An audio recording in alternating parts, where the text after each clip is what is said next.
So good to see all of you. All right. So before we get started, I just want to introduce the amazing team of women that I get to work with for the Teacher Innovation Network. We are the team behind just finding these incredible speakers to come speak to you guys for our EdTech Playgrounds. So we have Sarah Colbeck from Shasta County, woohoo! And we have Krista, who can't join us tonight, but she is such an integral part of our team. She is from Santa Clara County Office of Ed. And then we have her partner, Anu, also from the Santa Clara County Office, who's here with us tonight, and Stephanie Samara from Santa Cruz County Office of Ed. And I'm Tani Reinhardt from the Sacramento County Office of Ed. And the running joke is that we are all SCOE, abbreviated County Office of Ed. So this is our amazing Teacher Innovation Network team. I'm so lucky to work with them. And like we mentioned before, we've got our TIN map. So if you haven't added your PIN to our Padlet map yet, please do so. We love seeing that grow and just seeing how far our TIN community reaches. And then here's our agenda for tonight. We're doing the introduction right now. We're going to talk about just a few housekeeping things for our EdTech Playgrounds. And then we've got two fabulous speakers tonight who are going to get us ready for CSEd Week, which is next week. So plenty of time to dig through their resources and kind of soak in their advice about what it means to bring computer science into your classrooms. And we'll do a little bit of Q&A, and then we'll do an optimistic closure. All right. So first things first, we've been talking about a possible cohort this year. And I know at the last two playgrounds we've mentioned that we've been waiting on funding. And we just heard our funding came through. So we are going to be able to offer what we're calling our Playground Pros. So it's a little bit different than the way we've offered stipends last time.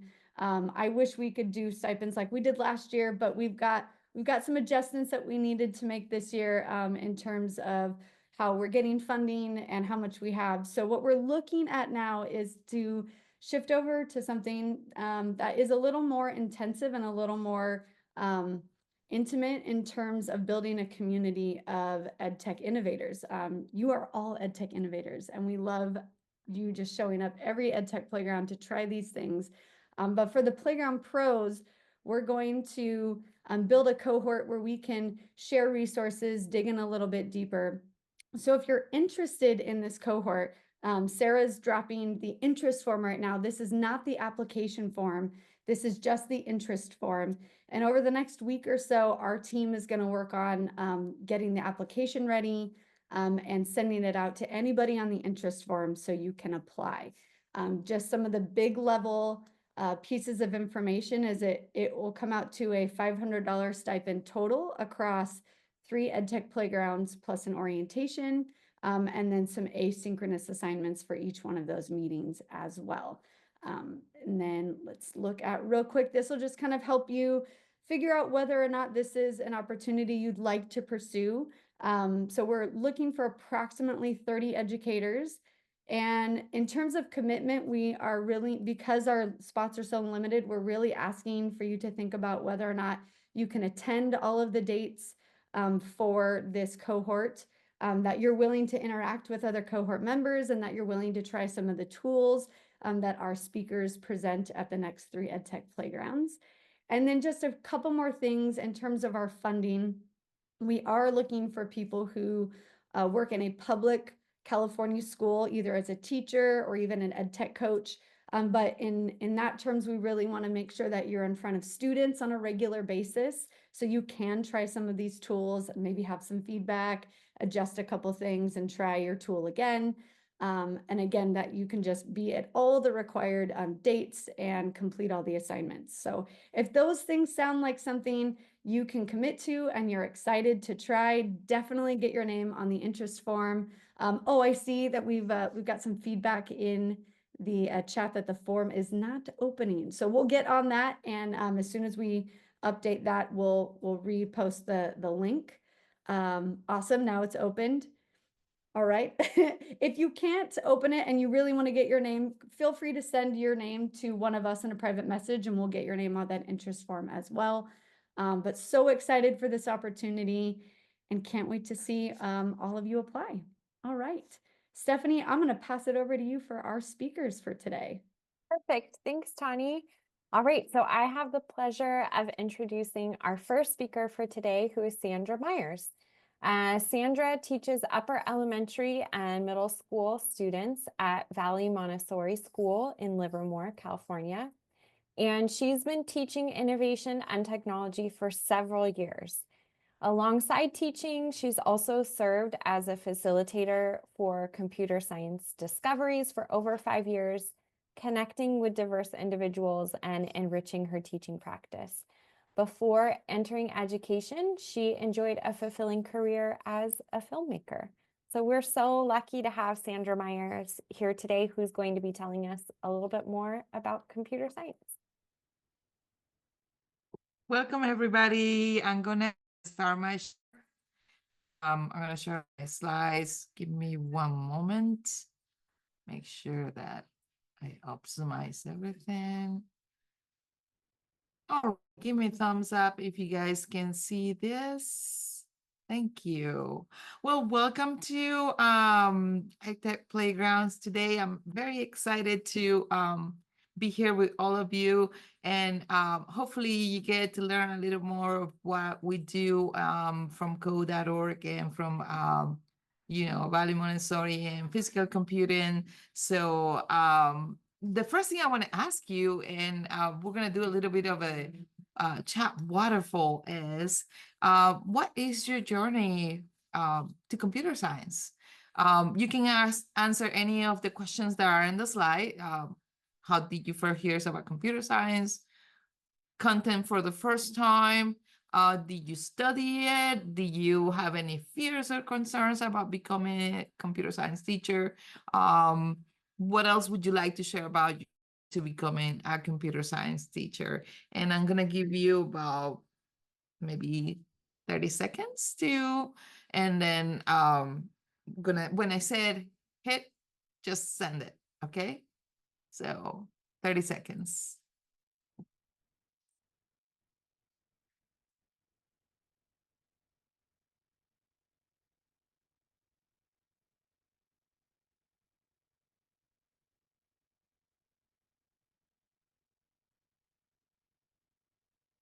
Oh, don't worry, Robert. It's okay.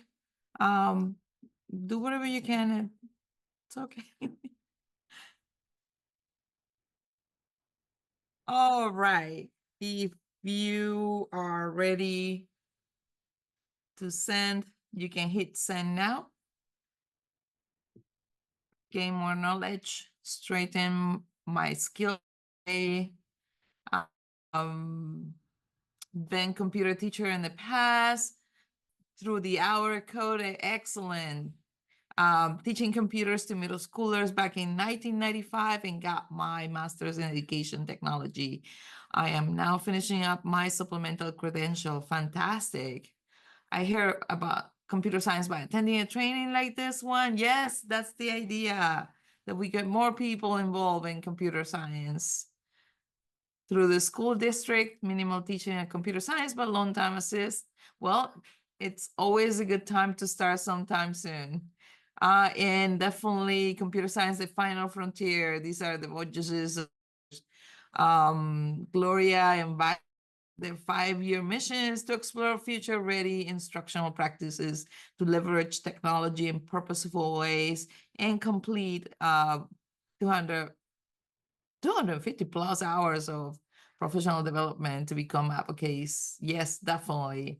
Definitely. Thank you guys for your answers.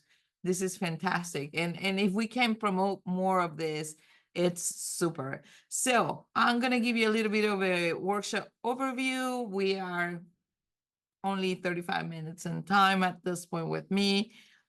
So I'm going to try to be brief but concise. The goal is, well, we all know what computer science is, but this having an impact on society. It's important. We're gonna learn a little bit how to navigate code.org platform. You can do it in different levels. You can become a teacher, a certified teacher of code.org. You can be just plain and simple using the hour of code, or you can explore the professional development area of the curriculum, which will give you access to lessons and learning the different units so that you can teach them. And of course, a little bit of physical computer is always fun. I brought today with me my microbit, and I'm gonna show you a little bit about it, and I'm gonna show you a little bit about website, how to use it, and all, and the lesson plans that are available. All right, so okay, I'm back with my slides here. Now I'm gonna play the impact on how computer science is impacting our students and teachers throughout the nation. So I'm gonna play this video. Please let me know if you guys can hear it.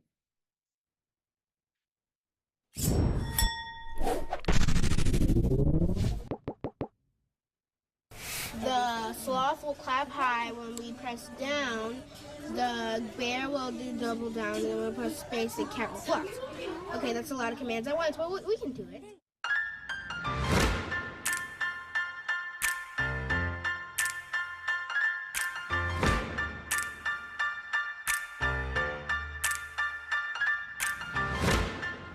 Hi, my name is Hadi Partovi, and I'm the founder and CEO of Code.org and the creator of the International Hour of Code movement.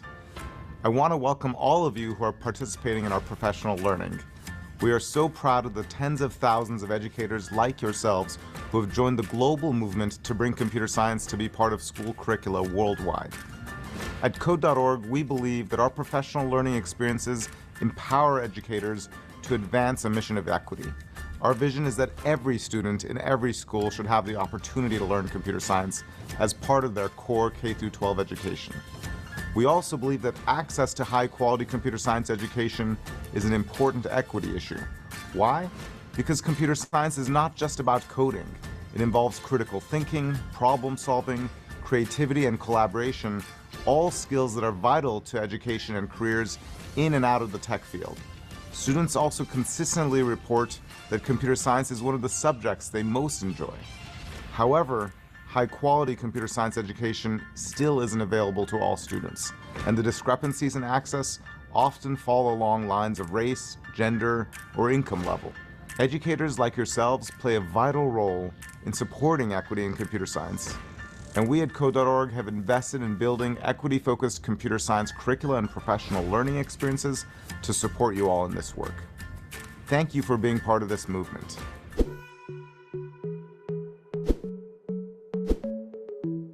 As you undertake this journey, I know that you may be a little bit scared, you may be feeling a sense of intimidation about teaching a potentially new subject area. And my advice to you is to embrace that intimidation and to recognize that there are tens of thousands of teachers like yourselves doing the same thing.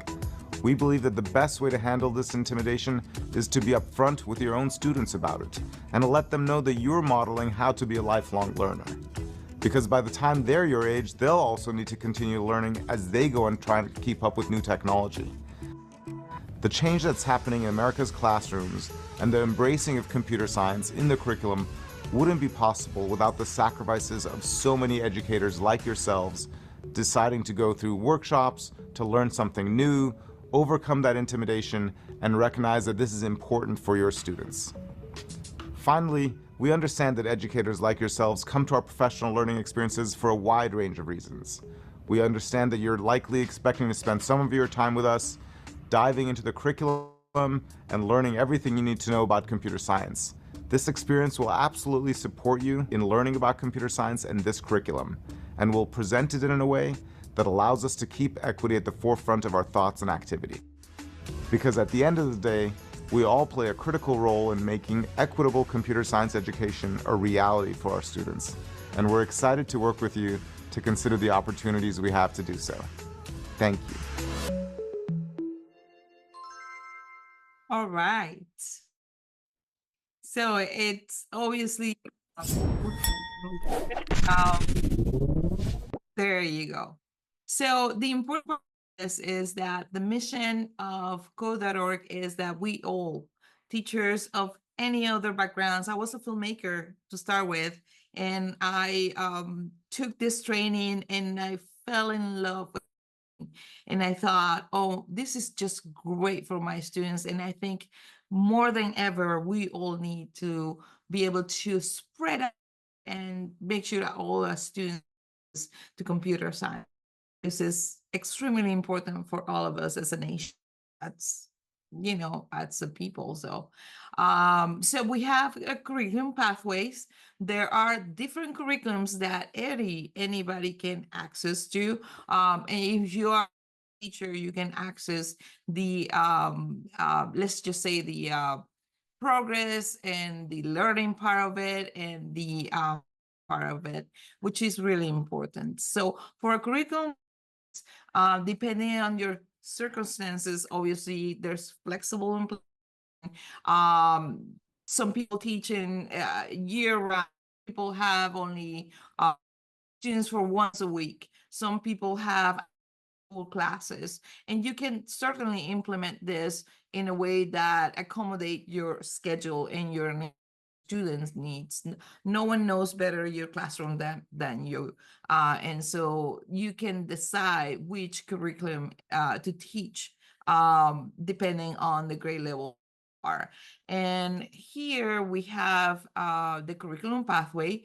For elementary school, we have what is called computer science fundamentals, and they have courses A through, and they have prepares, kindergarten, they have and all the grades 1 through 5, and then of course middle school. I'm the specialist for CS discoveries. That's what I teach mostly, and it goes grades. It can go all the way up to 10th grade. There are lessons that you can definitely lay out as a foundation if you are in high school from the curriculum of CS discoveries. And then we have CS principles, which is intended for high school, and AP CS is the highest level of the high school curriculum. And a sample of scheduling for your implementation could be something like this. So every unit has a chapter 1 and a chapter 2.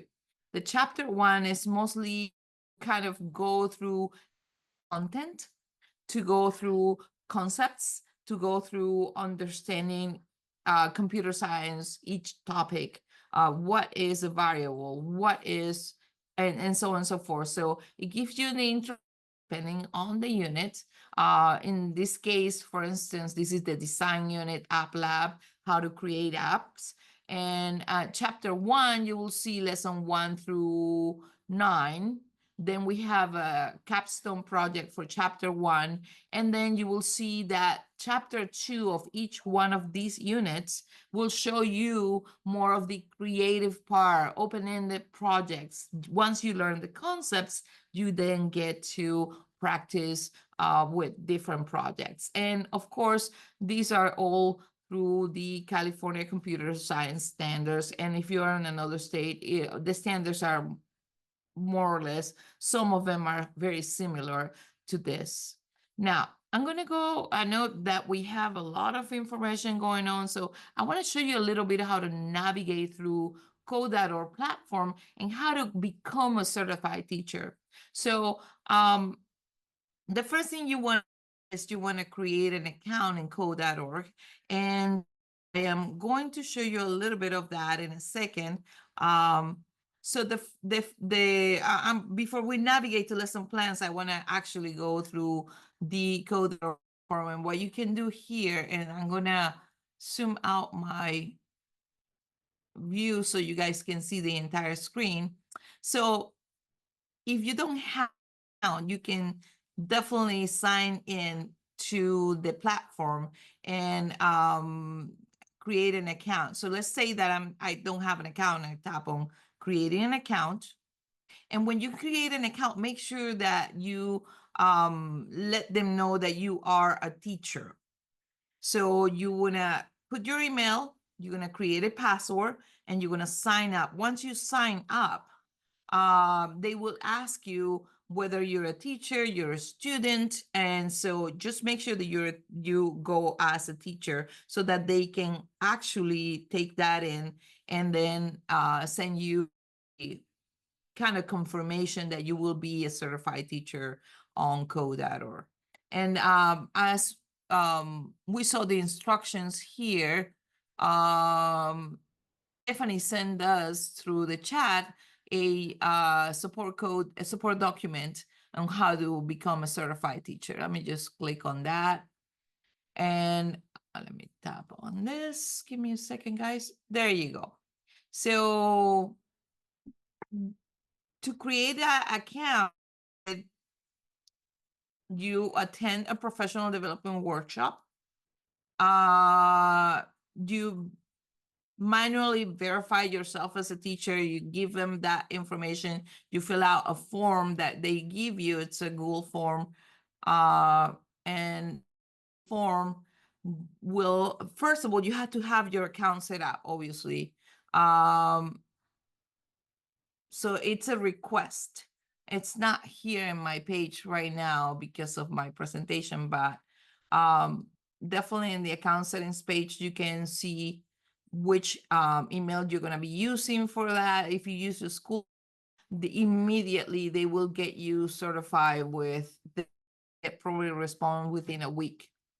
They're very fast on responding onto this.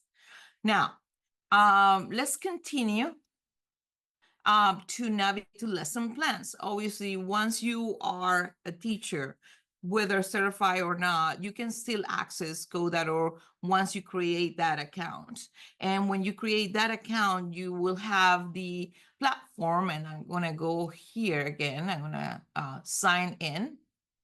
I'm going to put my email address, and I'm sorry that I'm putting it right in front of all of you. It's okay.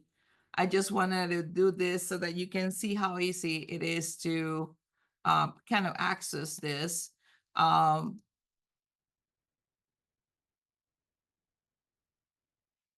There's few ways to sign in. You can see that this is for students. The students will sign in with 6-letter section code. You can actually link your Google Classroom with your classroom when you create the class. This is all in the professional development class. You can go there and you will learn how to do this. And there's also help and support on the forum here. Let me sign in. And once you sign in, you have, in this case, I have my account here. I can set my settings. And when I display my information, you want to make sure that you connect your Google account so that you can, if you have Google Classroom, you can connect to that. As you navigate the platform, you can access the different curriculums.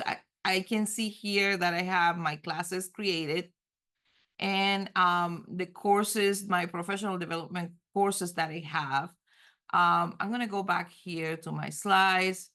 So the first thing what we're going to do is we're going to try to get to a curriculum. So you say that you are in computers discoveries. I'm going to tap again on my page. I'm gonna, let me open this a little more because as I open it, that's when we can see all of it. You see the course catalog? Right here.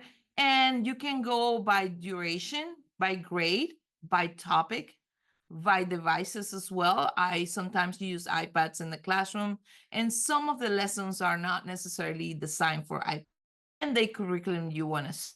In my case, I do middle school. So if I click on 6th grade, it will prompt me to use, say, the school year one, and immediately it will lead me to computer science discoveries. But you can go to any levels. So the level that you are teaching specifically. If we look at these computer science discoveries, it will give you lesson plans, decks, activity guides, exemplars, rubrics, where you can find a facilitator workshop and the self-space professional program. When you go to the curriculums, you will see also which unit you want to start teaching. So we have about the unit 1 is problem solving, is the introduction to computer science. The second unit will teach you how to create websites.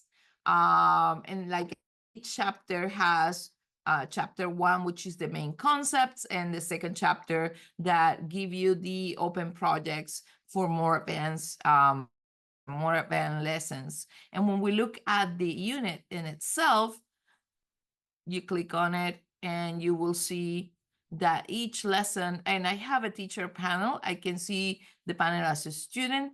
This is what the students will see. Your chapter 1, your lessons. And if you see it as a teacher, notice that I can see my lesson plans. I don't know why it clicks on it. Let me go back. I can see my lesson plan. Oh gosh, it keeps doing that. I'm so sorry, guys. Let me escape this. There you go. Lesson plans, and each plan has all the resources that you need to actually teach this. So you have slides, you have the, and I'm going to show you an example of the slides here. Let me click. Showing in the video. You have the different resources that comes with it. My resources are open in a different window. And then of course you have all your lesson the way it should be laid out, even with remarks for you to learn how to, for you to go ahead and teach directly this. So if you're running out of lessons and you at some point need a lesson to teach on that, and you're teaching this unit, you can literally go here and teach these units. The next thing that we're gonna do right now is we have also the lesson plans, and I show you how to navigate with them. You go to the slides. Now we're gonna explore a little bit of apps and tools, and I do have each lesson have different. I'm gonna go to one of them. I'm gonna go to one of my classes real quick, and as you can see, I have progress of each one of my students, a sample of the levels. In this case, I was teaching unit 2, lesson 2, introduction to HTML, and I can see how long did it take for them to work on these lessons. And then, of course, we have assessments, projects, and also you can manage your student, edit your section details. You can rename the class or working with the specific, and some students are a little more advanced. You can create an extra class and add those students to this class and have them work on a little level, a little more advanced level. So it's really, really something that you can perfectly work with and manage. Very manageable. Also, each one of the lessons have programming levels and skill building practice. And then the levels, these are the levels that you can use to kind of realize, okay, my students are here, they finished this lesson. Let me look at this one so that you can see part of the assessment levels here. Lesson 3, these levels is the assessment level. I'm gonna click on it so you can see it. So this is an assessment, and then the assessments come with the rubrics. Can someone drop the rubrics that I have on an example of the rubrics on the chat?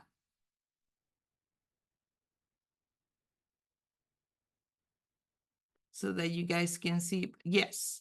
So we have a sample of a rubric, Sarah. Thank you, Sarah.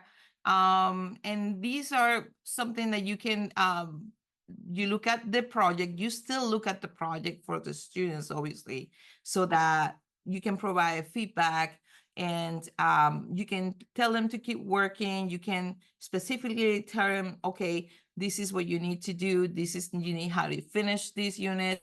And you can also see what kind of evidence do they have depending on the rubric. And also the project rubrics. I put an example of a project rubric as well in there for the students to have.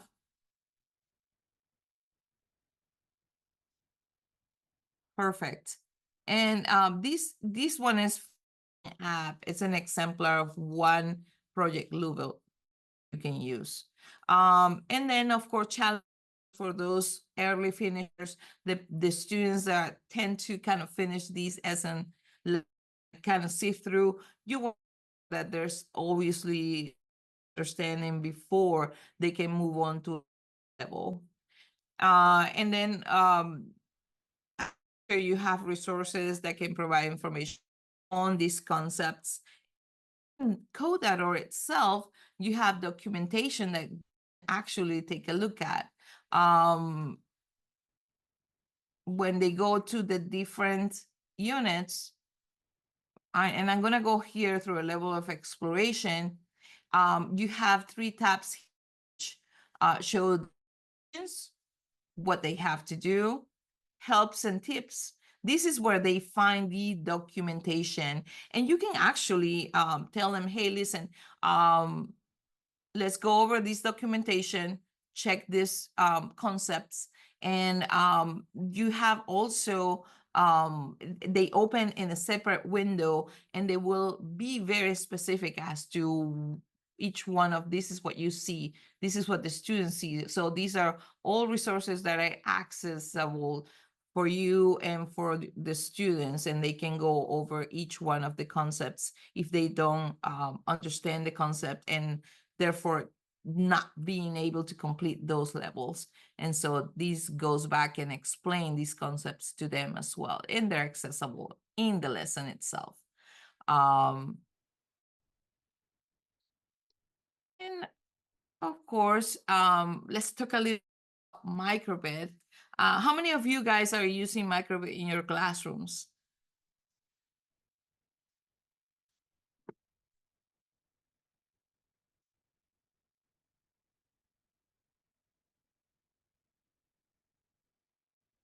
You can put it in the chat. Using physical, are you at this point physical computing? Perfect.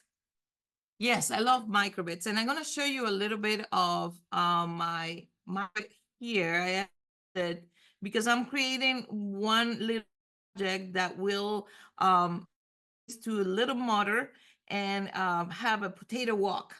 It's called Cartouche the Potato.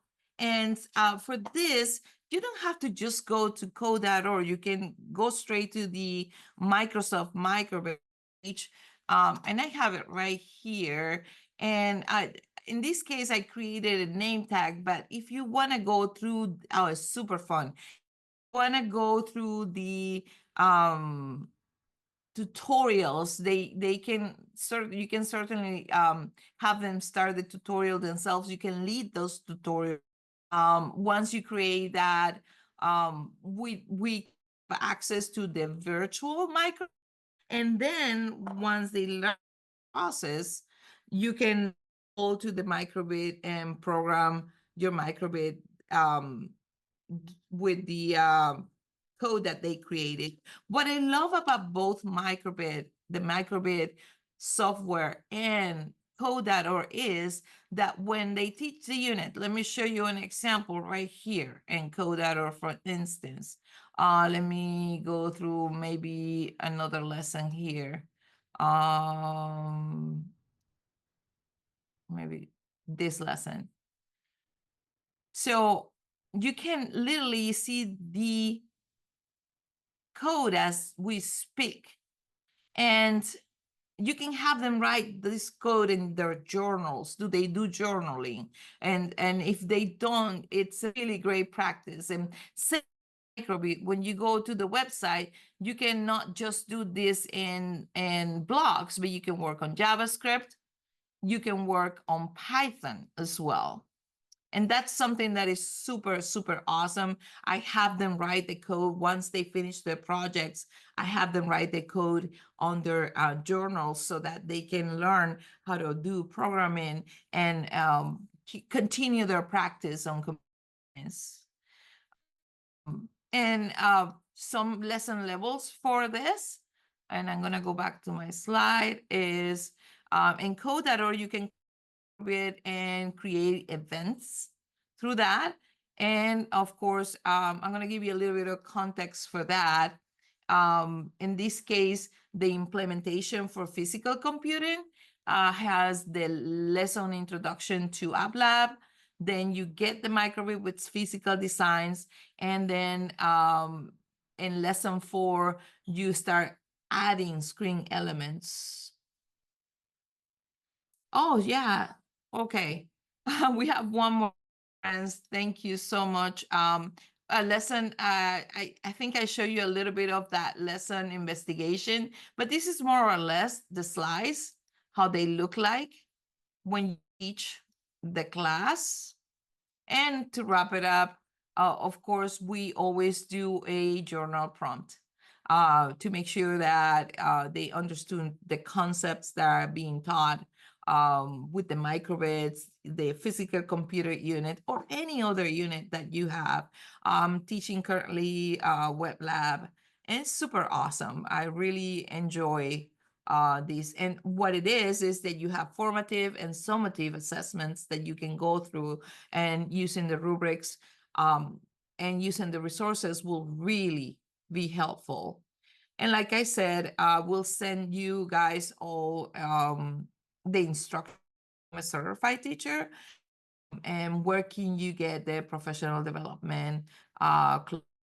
So reflections, obviously we don't have much more time for this, but I just want to do a little cascade waterfall for you guys. What are the ways these lessons will connect content to the life experience of the students in the real world? Or what are ways the teaching tips in your lesson plan can help facilitate learning and context? And drop a line in the chat. Let's see. Microbits for all grade levels. Yes, I have taught lower L with the microbits. And by the way, the name tag project is so simple that you can actually have them help control the virtual one first. And then, of course, graduating from the virtual one to the physical one takes a bit, because the downloading part is the conversion part. But yes, you can definitely teach lower levels a little bit of microbits. But I would say for ages for microbit, teaching microbits will be best to do reading level, 2nd grade up to that you can do, definitely. All right. And thank you very much, guys. I see through my I'm gonna pass it over to Stephanie. I appreciate you guys being here today. And please email me if you have any questions. I will certainly send you. Oh, I have a question from Gloria. Scaffolds and support teachers to become CS teachers bring CS to older students. We're not alone with code that are by our side. Yes, that's so true. Thank you so much, guys. I hope that was informational. Thank you so much. Share. Perfect. Thank you so much, Sandra. We're so lucky that you came and shared your expertise with us. Definitely learned a few new things about the code.org platform that I hadn't noticed before, and secretly looking at Music Lab on another tab, waiting to dig in. That one was catching my eye. That was on the screen a couple times. Yeah. We did rock, paper, scissors with code.org. We did with the microbits. It was amazing. I wish I had more time to kind of go through all of that, but thank you so much. I appreciate it. Thank you. We appreciate it. Okay, I'm going to share my screen before we go ahead and switch over to our next speaker. So we are so lucky to pass it now to Mark Lantsberger, who's the coordinator for curriculum and instruction in computer science at the San Diego County Office of Education. Mark has been teaching computer science and math for over 25 years. He took his BS in mathematics with a minor in CS from California State University, Hayward, and then later his MS in educational leadership. And Mark has been an active proponent of access equity for females in computer science since the late 90s. More recently, he's become involved with geographic and socioeconomic gaps in regard to computer science education. He was recognized as a finalist for California Teacher of the Year in 2018, and then soon after joined the San Diego COE. As a coordinator there, he partners with districts to promote computer science implementation, provides professional learning for administrators and teachers, and is expanding and strengthening statewide systems of support around computer science. And we are so lucky to have him joining us here today as we get to sort of hop onto one of those systems of support and hear from Mark a little bit about the high holy holiday in computer science, which is coming up, which is Computer Science Education Week. So welcome, Mark. We're super excited to have you. I'm going to stop my screen share. Thank you, Stephanie. And I am very excited to be here and joining all of you today. I'm going to share my screen here, and I want to make sure that I share sound as well. Great. Hi, folks. I'm Mark, and I have taught computer science for a long time, as Stephanie just said. The first thing I want to say is a quick shout out to my friends there in Shasta, Sacramento, Santa Clara, and Santa Cruz County offices. Thank you for having me today. And very excited. We have a really nice large group today, and I'm really excited to be here and share some resources with you about getting ready for CSEd Week. On a quick side note, Sandra was fantastic this afternoon. Thank you for sharing all of those code.org resources. They are great. And another side note, I saw that you're in Livermore. I taught in Pleasanton for 10 years. So it's a small world in the CS world for sure. Very cool. So we're here to talk about getting ready for CSEd Week, which we just learned is the high holy holiday for computer science education. Computer science has gotten rolling really in the state of California, officially with the state. Back in 2018, the Department of Ed ratified our computer science standards. So our state is definitely growing in its capacity, and so it's an exciting place to be. I saw on the PIN map that we have some folks that are outside of California. I'm not sure if they're here today, but if you are outside of the state of California, our standards are very, very closely aligned to the code.org national standards, the K-12 CS framework. So that's that. I've got my email address on there. I'm going to go kind of fast because I have so many things to share with you that I'm so excited about. We'll be sharing links in the chat as we go along. Feel free to play along at home and look at some things as I'm speaking through some parts.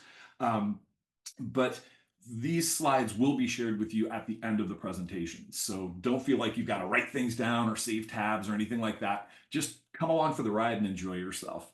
I will be interacting with the chat as we go forward too. So just be aware of that. I'll be looking for some responses from you. That helps me to gauge some of the things that I might speak about. Okay, so did you know, and I hope you've been listening, that next week is CSEd Week. Woohoo! Super stoked about CSEd Week. This is so much fun. It is an annual call to action to inspire K-12 students to learn computer science, advocate for equity, and celebrate the contributions of students, teachers, and partners to the field. The field's been around for a long time, and it's actually been in schools for a long time. I started teaching computer science at the high school level in 1998. A long time ago. But now we're official in the state and we have standards, which means we can have K through 12 students engaging in this field. And as Sandra's presentation alluded to, computer science isn't just about coding.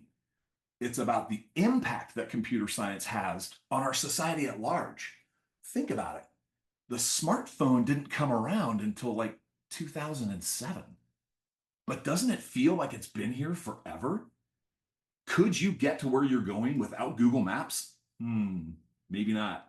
So think about that impact. Our students should have rich experiences, compulsory experience, embedded experience in their K through 12 learning. And that's really the attitude that the state of California has taken, as well as many county offices. Part of the reason why I'm here today. So with that, they do have their own website. And so we might share that link with you if you wanted to peruse that.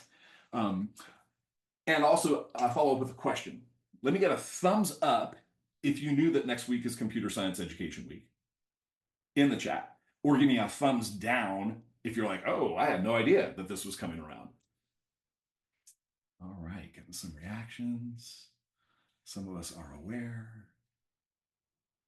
Okay, all right. Looks like people had some awareness. That's pretty sweet. Very cool. Very cool. All right, so I think I've got a crowd that I can run with here. I think we're in good shape.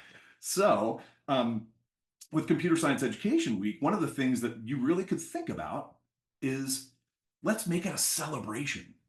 Let's make sure that as many students as we can have at least one experience with computer science over the course of that week.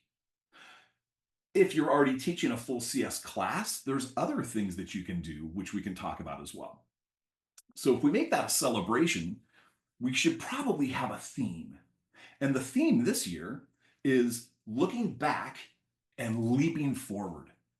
And it's a special tribute this year to Admiral Grace Hopper. Admiral Hopper is in the picture there. And that picture itself is quite old. But Grace Hopper is this amazing human being who set up the entire field of computer science and is actually super exciting to learn about. Let's learn, oops, I went too far. Let's learn a little bit about her. She ended up taking her PhD in mathematics from Yale. Pretty smart cookie, for sure. And then she joined the US Navy in 1943. What was going on in 43? Oh yeah, that thing called World War II. And the US Navy was super interested in computing machines that could help with the work that they were doing. She worked through the WAVES Foundation, which was how females could join the services. Now, she never went out on the battlefield. They wanted her for her mind and her brilliance. So she worked at Yale as well as MIT during the war. Later on, she developed one of the first programming languages called COBOL. This is back in the day when computers were very large. A computer as powerful as your telephone would have taken up most of a large city block building, at least one floor of it. And they were all made with vacuum tubes. Well, what happened one day is the computer failed. And Grace thought, why didn't my program work? This doesn't make sense. So they started digging through the boxes of all of these vacuum tubes that get very, very hot. And they found a moth in one of them. And Grace said, oh my gosh, my program didn't work because of a bug. And hence today we say we found a bug in our program when it doesn't work the way that we expect. Yes. She continued with her work on COBOL and other languages. She did stay in the Navy Reserves, and she became Admiral, Rear Admiral Hopper in 1985. 1985. And there's a picture of her in front of an ENIAC computer, which is one of the very, very early machines where she developed that COBOL language. Pretty cool stuff. So we've got some references there that you can go and learn more about Grace if you'd like to. She again is, to me, a very inspiring individual.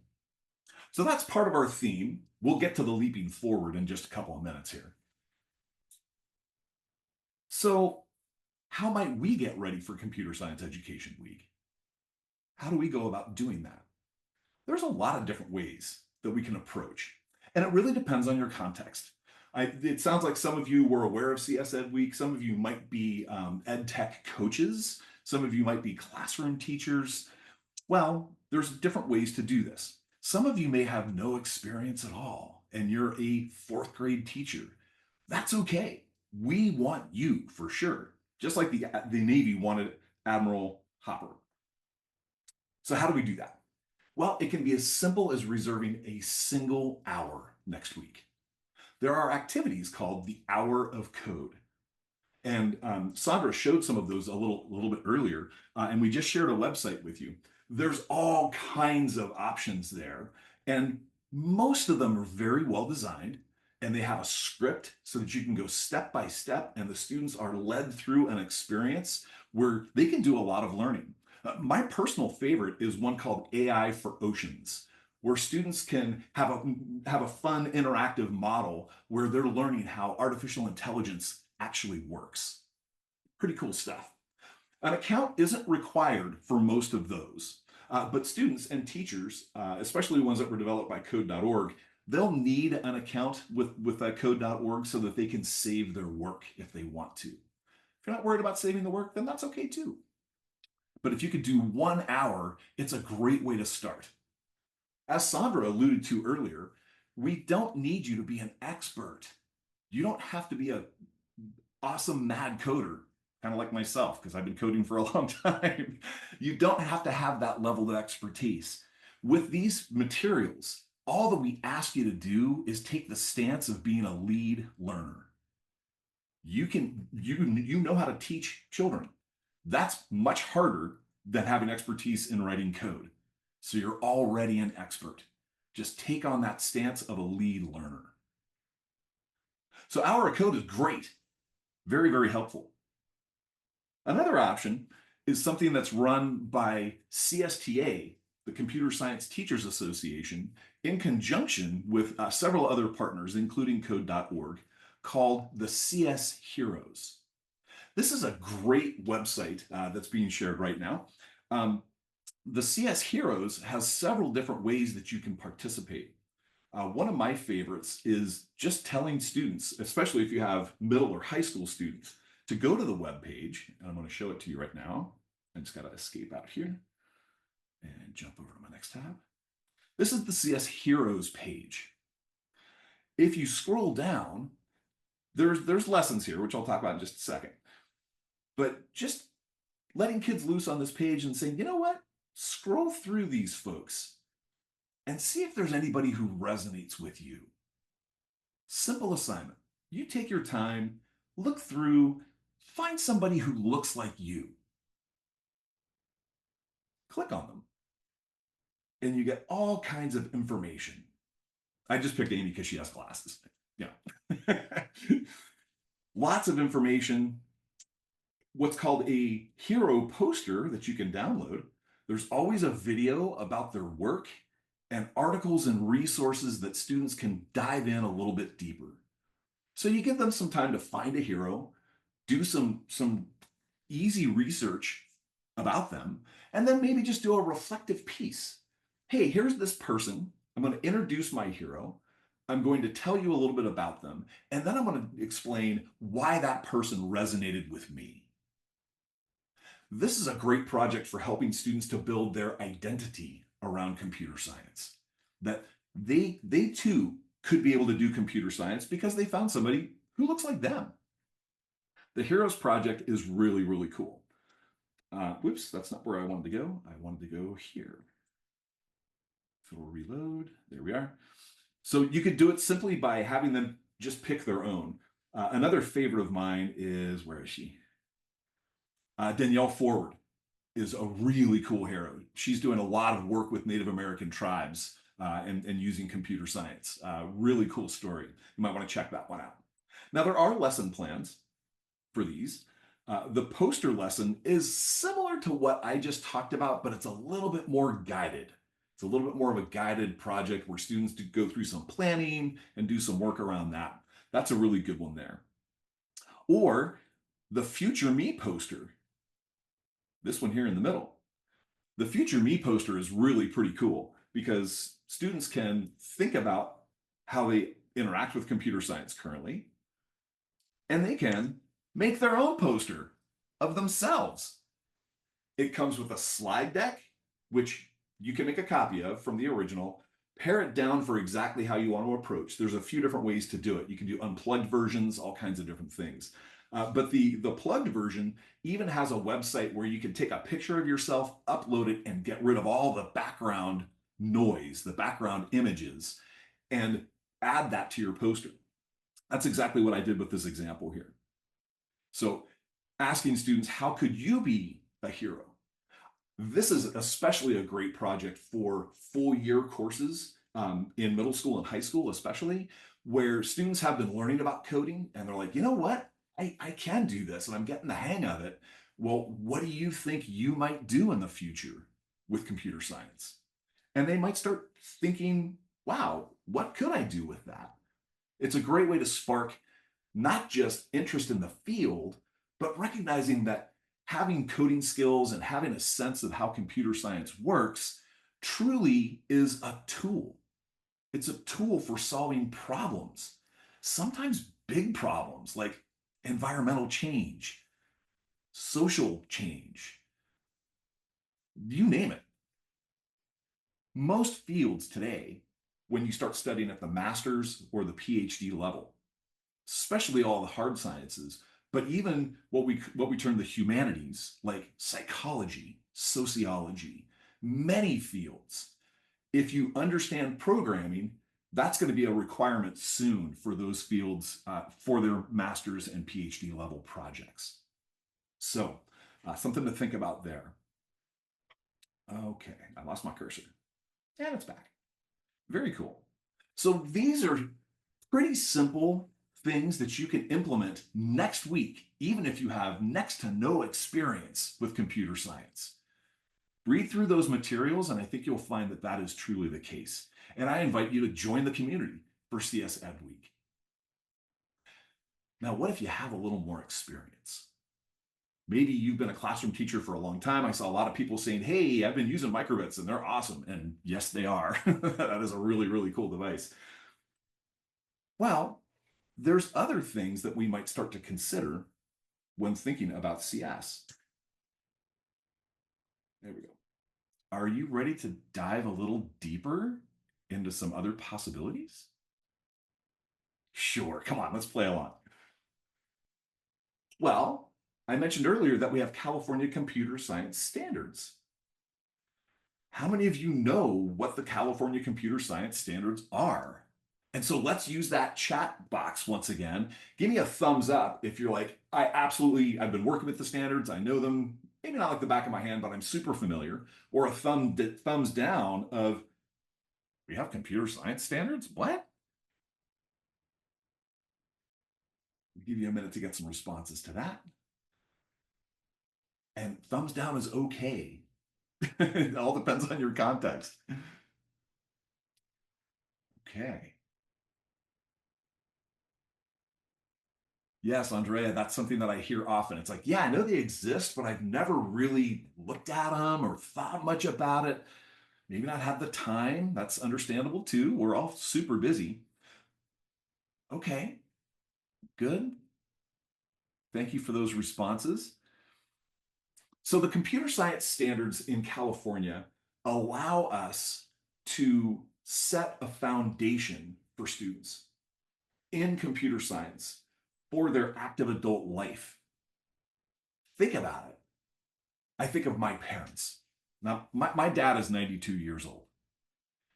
He will never get into email, even as just a user. But think about kids that you see in your fourth grade class. If we implement computer science, think about their capacity when they're 92. They might still be writing code and solving the world's problems. Oh, it's kind of an idea that we call in the digital community crowdsourcing. We don't necessarily have to rely on just the people at MIT or Yale to fix the world's problems. Problems are often best solved when they're solved locally.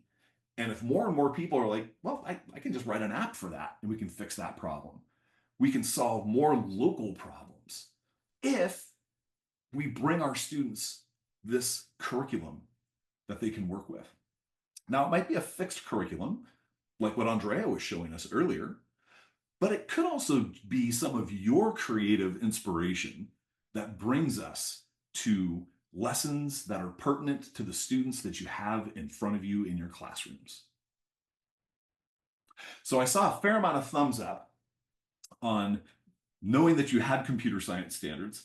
What if we find out what you really know and take a couple of minutes to do a quick Kahoot? Because I know that Kahoot is a Kahoot. So I want to play with this Kahoot here. I'm going to close this one and come on over to here. I'm going to open up this Kahoot. And it's loading up my pen, as you've probably seen before. So if you've got your cell phone, grab your cell phone, grab that QR code. It'll bring you straight to the Kahoot. If you already have a Kahoot account, then you can join up at that with the game pin 3360414. And we already got folks joining. Fantastic.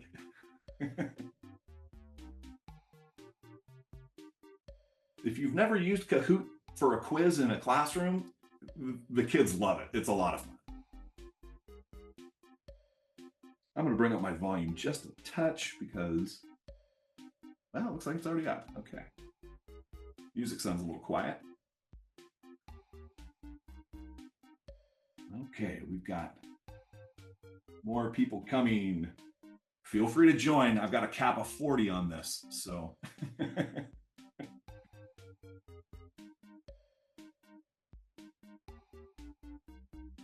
All right.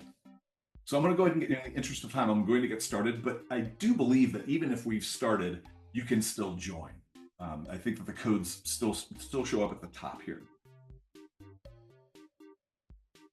All right, so I'm going to go ahead and start us. Thank you, Kelly, for joining. Fantastic.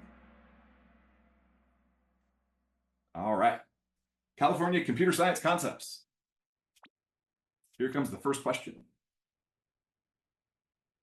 When using computing devices to describe what plants and animals need to survive, a student might use this to respond. An overhead projector, a keyboard, a smartphone with a camera, or a printer.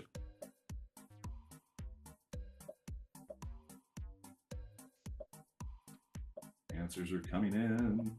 We do have the game pin on the bottom there. And time's up. All right, we've got a smartphone with a camera. And Miss UCLA got that in pretty quickly. Nice work. Nice work. Okay. Another quiz question. In a computer system, what does the operating system software primarily manage? The internet connection, the user's files and documents, the computer's security settings, or the computer's basic functions and resources?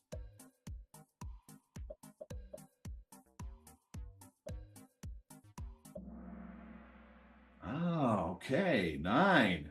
The basic functions and resources. Let's see how we did. Uh-oh, I think Miss UCLA knows her standards pretty well, for sure. All right, here we go. Next question. You're troubleshooting a printer that won't print. After checking connections and paper, what's a systematic next step? Complain about it on social media. Check if the printer driver is installed and up to date. Delete all files on the computer or reboot the monitor.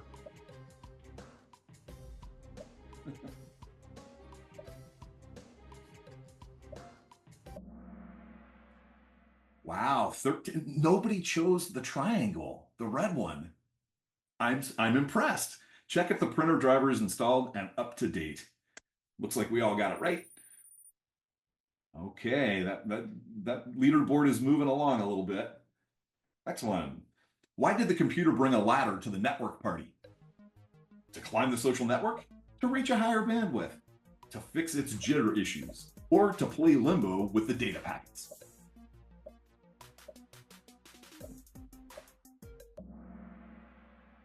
All right. Nine of you got the correct answer: to reach a higher bandwidth. I know it's corny, but it's kind of fun. All right. How are we doing? Okay, a little more movement on that one. A little more movement. That's cool. All right. The most common password is ABC123. True or false?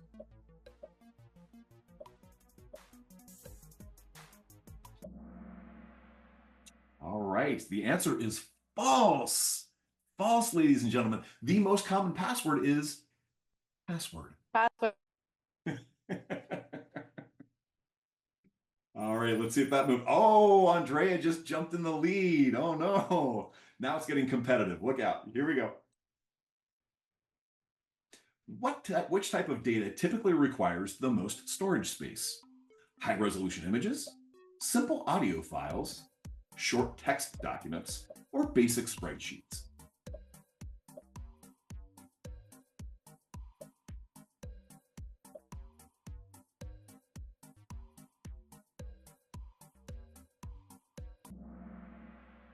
And the answer is high resolution images. You all got it right. Nicely done. Scoreboard stayed pretty solid. Maybe that question was too easy. How about another quiz? You want to represent the temperature in your city for each weekday. Which would be most suitable to display this data? Musical composition, where each note corresponds to the daily temperature. A line graph showing the temperature over the days. A dance performance, where each move represents a temperature range. Or all of these responses would work well.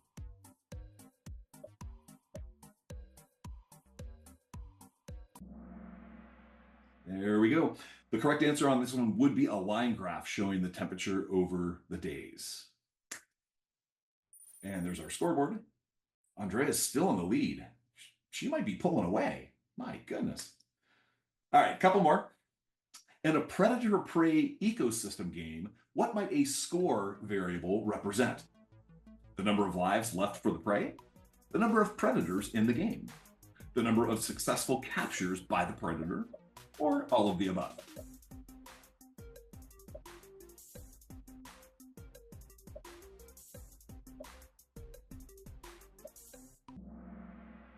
All right. The answer here is the number of successful captures by the predator, because we're tracking the action in the game. That one's a little tougher. Oh, KK's mom is moving up the ladder there. Nice. All right. Which is a suitable tool for creating a planning document that shows a program's sequence of events, goals, and outcome? A calculator, a story map, a music player, a video game console.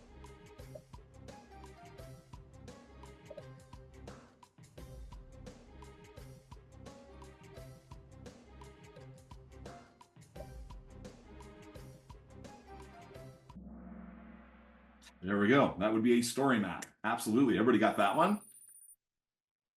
And Andrea is still in the lead. Okay.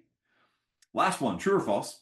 Computing can have both positive and negative impacts on personal, ethical, social, economic, and cultural practices. True or false?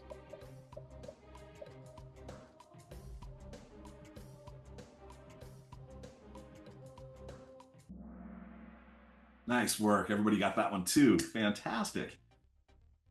And here's our final podium. Miss UCLA came in third. Woohoo! And KK's mama came in second. There it is. And I think Andrea came in first place. Congratulations. Everybody give him a round of applause. Nicely done. Nicely done. All right. So we're going to come out of that. Kahoot is a lot of fun, for sure. Now, the thing about the game that I want you to notice, how many questions did we have? Oh, I should probably close that tab. Sorry. Otherwise, we're going to listen to that music the rest of the time. All right. And we're back to here. How many of those questions asked direct questions about coding? Very few. Very few. Because our computer science standards are actually in 5 different concept areas. There's computing systems, and in the interest of time, I'm not going to read through all of these. There's computing systems, there's networks and the internet, data and analysis, algorithms and programming. That's what most people think of when they say, hey, we're coding. It's like, okay, that's one concept area out of 5 in our standard set. Only one. And the last one of my favorites, is the impacts of computing. How has these little digital devices changed the way that we live our lives? And they really have. For those of you who are as old as I am, think about what your day looked like in 1975. Way different than it looks like in 2024, without a doubt. So you can learn more about these, and just reading those slides, will give you some insights about that. But you can learn more about these concepts that they have sub-concepts. So for example, networks in the internet has 2 sub-concepts, network communications and organization, as well as cybersecurity. So there's really 2 subfields of that networks and the internet concept. We'll dive into this in just a few moments here, because I'm going to run out of time. There's also a national framework where we have the practices.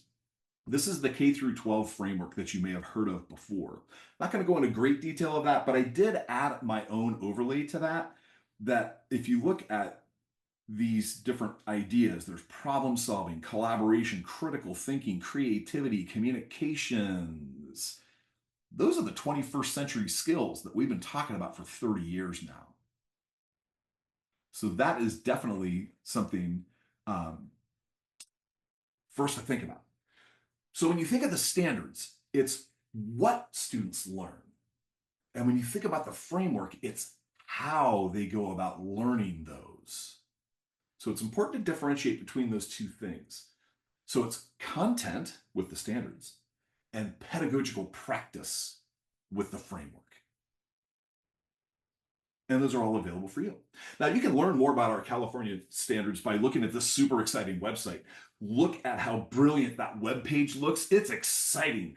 Oh, wait, I added the fireworks. That's not on the page. Yeah, our state websites are kind of like, okay. So instead, I'm going to offer to you a reference Padlet. And I'm just going to show it super quick on screen. I know that we're running short on time, so I want to be respectful of that. This is my standards resource Padlet, which we are adding the link for. We just did. Each of these is a wall. And so you can find out more about the sub-concepts just by clicking on any one of those. So here's the data and analysis concept. Here's some information about that. And the 3 sub-concepts, storage, collection, visualization, and transformation, as well as inference and models.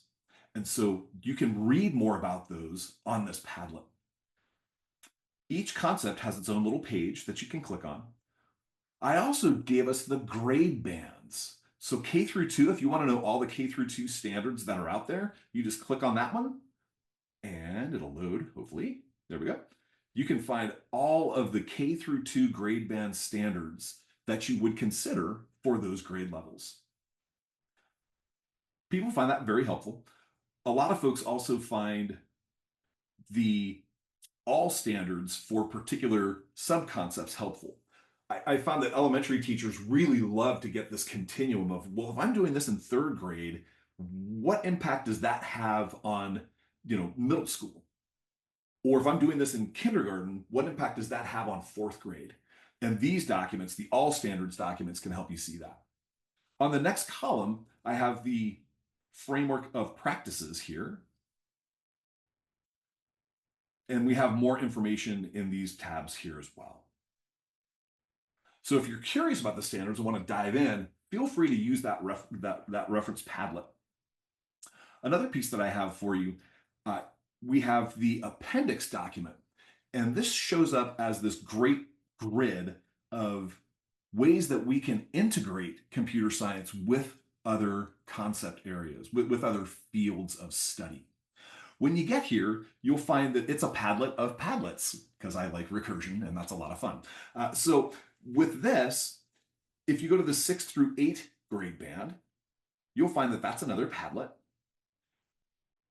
And we're linked to, in the center, it's always kind of in a center like this, you'll find that we have our 5 concept areas. And if I was interested in impacts of computing, I might look for IC20 as one of the standards. It also tells you that this is hooked in with history, social studies, school library, as well as your health standards. So if you click on it, you get the full idea of the concept and subconcept, what the standard itself is, a nice descriptive statement from our standard set. But then I also included what practice is aligned with this standard. How might we go about teaching it? And then also, well, I'm not sure of the history social science standards. So I gave the aligned standards for each of those as well as the health ones. Oh, I'm sorry, that's school library standards and the health education standards. So there's a lot of ways that you can cover a lot of different things with a single creative lesson plan that you might come up with yourself. Now you might say, well, I don't really have a lesson plan to do. Well, guess what? There's ideas from others, which you can click through and see for yourself also. So I'm going to wind it up because I am running out of time. I just took an hour-and-a-half presentation and crammed it into 35 minutes, but I wanted you to get everything. So we shared all the links with you there, and you'll get the slide deck as well. If you're looking for more information, San Diego County Office of Education has a website with the latest information. You can go there. I manage that page, and I update it about once a week with information. Sometimes there's not new information, but I do update that as often as I can. When you're there, you can sign up for my bi-monthly newsletter that I put out. It's called Bit Blast, and I share new things that are going on. I always try to lift up some kind of a CS hero here locally in my community. And you'll find that if you scroll down a little bit, you'll find the blue box that says Bit Blast Newsletter. Last but not least, the California STEAM Symposium is going to be happening right here in beautiful San Diego. We really would love you to attend. It's February 7th through the 8th. It could well be that your local county office of education is offering scholarships. If you can't afford to get to San Diego, they will pay for your way there, as well as your stay, the expense of your stay, and your entrance into the symposium. I'll be doing some presentations there as well. So if you see me, stop by and say hi for sure. And the last piece that I've got here is thank you for your time. And I truly do appreciate you. My email address is on the last slide there. Or you can follow me on X, which used to be Twitter. You can just search for @CSNSD is my tagline there. And of course, there's my webpage once again on the county website. And that's what I have for you today. Thanks for playing along. The Kahoot was a lot of fun. And I'm going to pass it back on over to Stephanie. Thanks, Mark. I know sharing slides and trying to fit a longer presentation into a short time can be a whirlwind, but I wanted to let you know that you received a lot of praise and appreciations in the chat, a standing ovation for your Padlet of Padlets. And just a question, which I think you answered, but just to confirm, we are welcome to share that Padlet with others, right? Freely. Great. Okay. With anybody who has an interest, as well as my email, right? If maybe you're working with a principal, if you're a TOSA working on computer science, and maybe you're working with a principal and they have questions like, well, how does this stuff fit? I'm happy to have those conversations, even if you're not in my county. Amazing. Thank you, Mark. And you did have a question from Amy, who might be in San Diego County, who's wondering if San Diego COE is offering those scholarships that you mentioned for the STEAM Symposium. So Amy, send me an email at my email address, and we have a bit of a waiting list. So it is divided up by region. We're in region 7 under the Seasons of CS. So send me an email, tell me that you're interested, and I will get you on that list for sure. Amazing. Thank you, Mark. You're welcome. Well, it's awesome. I'm going to go ahead and share my screen, and I'm going to pass it back to Anu, who's going to close us out for the evening. Well, Okay, well, so we are at the end, but of course, we would love to hear some thoughts from you. We always like to close with some positive takeaways. So please let us know any great learnings from today, ahas, or a feeling that you experienced, or just listening to Mark. Like, I'm sure it must have motivated you and encouraged you, and Sandra, about how you can integrate computer science into the classroom, just taking out 1 hour, as Mark said, in a week, and do it now. So please let us know in that Padlet if you could click on that link and let us know your thoughts, your takeaways, any great idea that you heard or you would like to implement. So give you a couple of minutes to do that.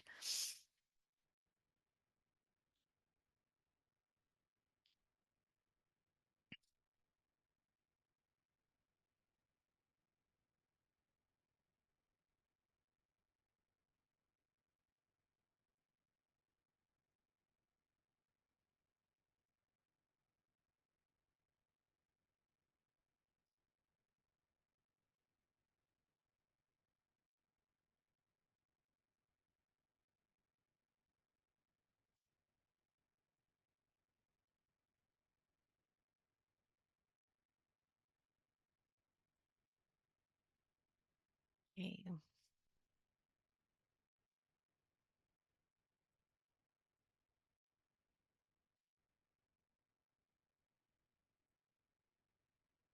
Okay. What do you think? Move on?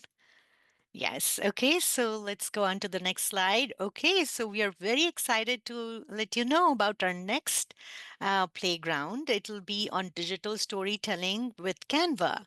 And our presenter is Christina Corradino.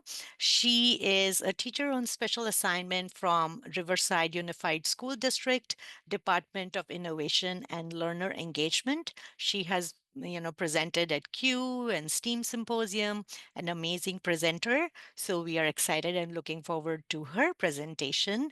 And it is on February 4th, 2025, next year. And you also see the link on top up there, which is our Teacher Innovation Network Google site, where you can find our past recordings and all our our playgrounds. You would, if you would like to explore and hear about our past playgrounds, you could always go on that link to hear us. And you also see our flyer for our dates for all the upcoming playgrounds on February 4th and then March 4th and May 13th. We have an amazing lineup of sessions for you. Okay, and follow us on Facebook. We love to have number of followers and also hear any great stories from you and how you've implemented and how it has changed your classroom instruction or influenced you in some way of bringing innovation and tech into your classroom. So love to hear about that. And finally, it's time to say thank you. And thank you for your participation. Thank you for joining us every time. And we have some loyal returning attendees. So we really, really appreciate you coming and learning with us. And that gives us encouragement and motivation to keep doing what we do. And thank you, Mark and Sandra. Amazing presentation. I'm totally convinced of going back into the classroom and implementing computer science. So very, very encouraging presentation. Thank you so much for coming to us and talking to us about how to integrate CS. And thank you, everybody. We have a couple more minutes. If you would like to have any questions you want to have us answer, please feel free. Otherwise, thank you so much for coming today.